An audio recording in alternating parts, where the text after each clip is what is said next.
This morning we got into a conversation about the bliss engineering of food, and it made me think, and we talked about the word bliss engineering, and so I started looking up the word and really trying to explain what it meant. And of course, y'all are beginning to know me. That turns into me writing something, and so this is what I wrote. Bliss engineering, the manufactured hunger of America. We worry about the animals in laboratories, about rats and rabbits being tested, injected, conditioned, and discarded in the name of science. But the truth is, they've been testing on us for at least the last 50 years. We are the lab rats now. Only our maze isn't made of walls. It's built from grocery aisles, drive-thrus, and now endless scrolling screens. And the experiment isn't about medicine or innovation. It's about appetite. It's about control. For more than half a century, the industrial food complex has been quietly perfecting the science of craving. They call it hitting the bliss point, a term coined by psychophysicist Howard Moskowitz. It describes the precise combination of sugar, salt, and fat that makes the brain light up with pleasure. Not too much, not too little, just enough to keep you coming back for more. That's not flavor, that's programming. Investigative reporter Michael Moss revealed in Salt, Sugar, Fat how the food giants hooked us, that the largest corporations in the world employ teams of scientists and psychologists to reverse engineer our biology. They run sensory trials the same way drug developers test addiction thresholds. They measure dopamine spikes, salivation, impulse control, even the sound of crunch, all to perfect the formula that will sell the most units. We've been mapped and manipulated like data. Our taste buds as test subjects, our emotions as metrics. Every new and improved flavor, every limited edition snack, every better for you label is just another round in the experiment. We're the control group and the chaos, the test data and the profit margin. And the result is right, here in our homes, our hospitals, and our hearts. We are living proof that the experiment worked, or it's killing us. To judge anyone for not being able to stop eating the foods that line every shelf is to miss the point entirely. Whether you're thin or overweight, disciplined or desperate, none of us are immune.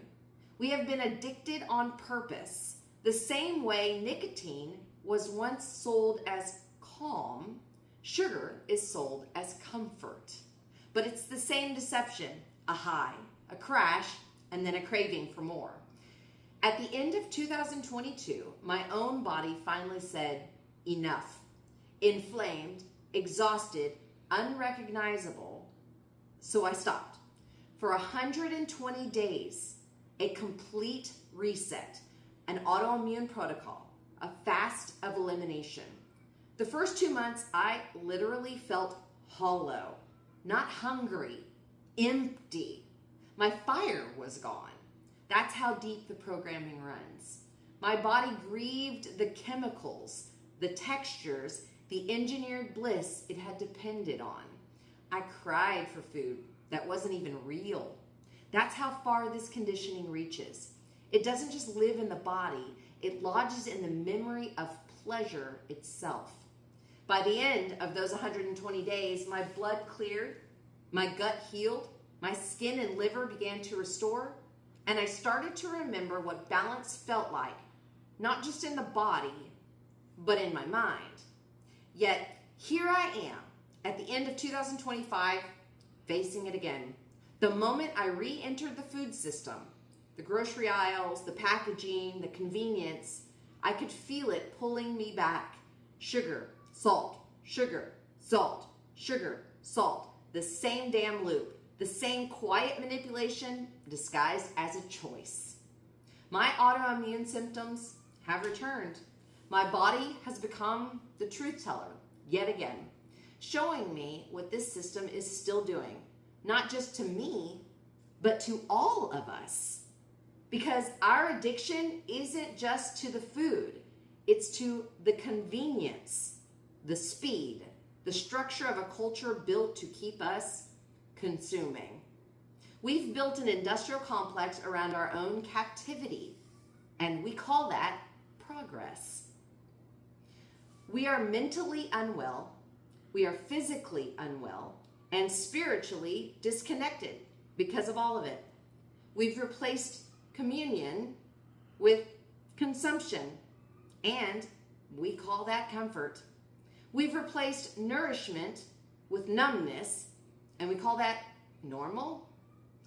This is what I mean when I say industrial conditioning. It's not just the system that makes the food, it's the system that makes us. Bliss engineering isn't nourishment, it's strategy.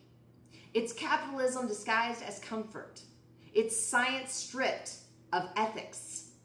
It's the engineered illusion of satisfaction that never truly feeds the soul. But there is something we can do. I know because I've done it, and I'm doing it, and I'm sharing it with others. And I'm doing it right now, right today. Because when I step out into that garden, I remember what real bliss feels like. It's the kind that comes from my own hands in the soil, from that delicious warm tomato or ripe fig that I just popped off and then ate, from tasting something alive that was grown with intention, not manipulation. Real bliss doesn't spike our dopamine. It grounds the spirit. It hums in the gut. It steadies the heart, and it reconnects the mind. It reminds me that pleasure was never the problem. Separation, disconnection was. Real bliss isn't engineered. It's grown, and it's shared, and it's remembered. One honest meal at a time. Thank you so much for joining me. If you want to hear more about the types of things that we're talking about on a regular basis around here, join us at the Table Podcast on Spotify and every other platform that you can find. Have a beautiful day, and if there's anything I can do to help you with garden healing, cooking, growing gardens, anything I can do to help you shift, I'm here for you. Reach out to me. See you soon, friends.